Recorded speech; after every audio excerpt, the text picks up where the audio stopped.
So while they're having their comebacks on each other, and yours is slightly shorter because you slightly overran, I need two people from either side. So if you're for this, if you're for nuclear power, put up two hands. If you're against, put up one. And I want two of each for the mics. Now then, you guys have a minute comeback on him to pick up a point he said, challenge it, whatever.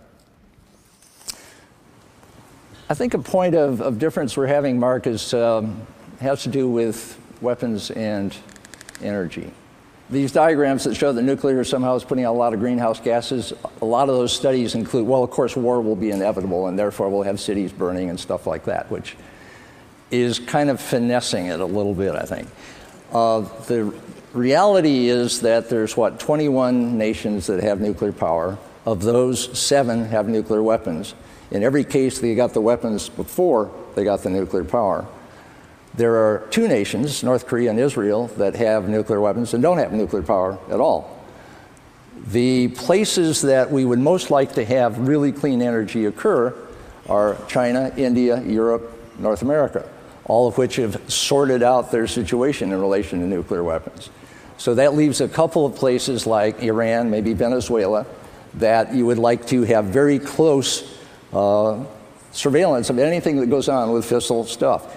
Pushing ahead with nuclear power will mean we really know where all of the fissile material is, and we can move toward 0 weapons left once we know all that. Mark, 30 seconds either on that or on anything Stuart said. Well, we know India and Pakistan had nuclear energy first, and then they developed nuclear weapons secretly in the factories. And the other thing is, we don't need nuclear energy. There's plenty of solar and wind. You can make it reliable, as I showed with that diagram. That's from real data, and this is an ongoing research. This is not rocket science.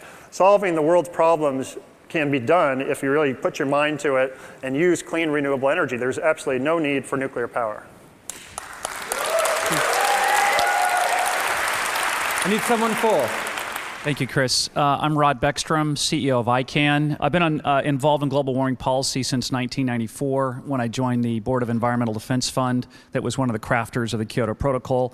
And I want to support Stuart Brand's position. I've come around the last 10 years. I used to be against nuclear power. I'm now supporting Stuart's position softly from a risk management standpoint, agreeing that the risk of overheating the planet outweighs the risk of a nuclear incident, which certainly is possible and is a very real problem.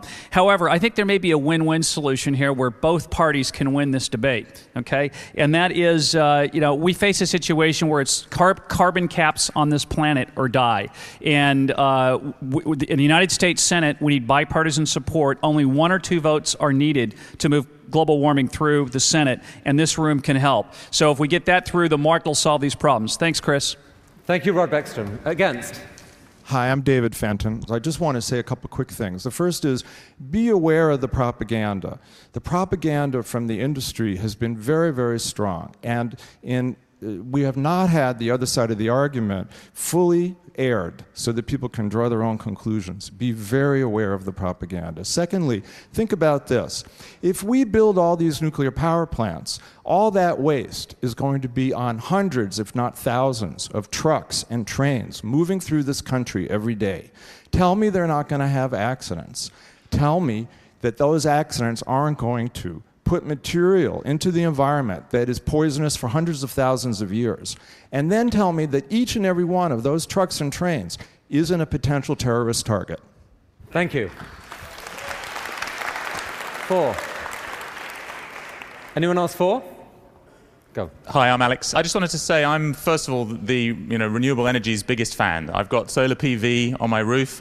I've got a hydro conversion at a water mill that I own, and I'm very much pro that kind of stuff. However, there's a basic arithmetic problem here. The capability of the sun shining, the wind blowing, and the rain falling simply isn't enough to add up. So if we want to keep the lights on, we actually need a solution which is going to keep generating all of the time.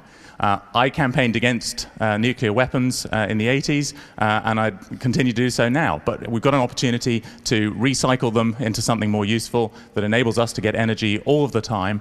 And ultimately, the arithmetic problem isn't going to go away. We're not going to get enough energy from renewables alone. We need a solution that generates all the time if we want to keep the lights on. nuclear is that solution. Thank you. Anyone else against? The last person who's in favor made the premise that we don't have enough alternative renewable resources, and our against proponent up here made it very clear that we actually do. And so the fallacy that we need this resource and we can actually make it in a time frame that is meaningful is not possible. I will also add one other thing. Ray Kurzweil and all the other talks, we know that the stick is going up exponentially. So you can't look at state-of-the-art technologies and renewables and say, that's all we have, because 5 years from now, it will blow you away what we will actually have as alternatives to this horrible, disastrous nuclear power. Point well made. Thank you. So each of you has really just a couple sentences, 30 seconds each, to sum up your final pitch. I loved your it all balances out chart that you had there. It was a sunny day and a windy night. And just now in England, they had a cold spell. All of the wind in the entire country shut down for a week. None of those things were stirring. And they, as usual, had to buy nuclear power from France. 2 gigawatts comes through the tunnel. This keeps happening. The point on I used to worry about the 10,000-year factor. And the fact is, we're going to use the nuclear waste we have for fuel in the 4th generation of reactors that are coming along. And especially the small reactors need to go forward. I heard from Nathan Myhrvold, and I think here's the action point. It'll take an act of Congress to make the Nuclear Regulatory Commission start moving quickly on these small reactors, which we need very much here and in the world.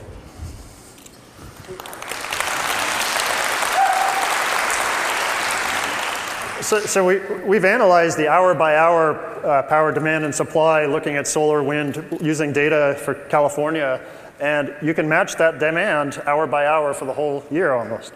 Now, with regard to the resources, we've developed the first wind map of the world from data alone at 80 meters. We know what the wind resources are. You can cover 15%. Only 15% of the entire US has wind at fast enough speeds to be cost competitive, and there's much more solar than there is wind. There's plenty of resource. You can make it reliable. Okay. So, thank you, Mark. So if you're in Palm Springs,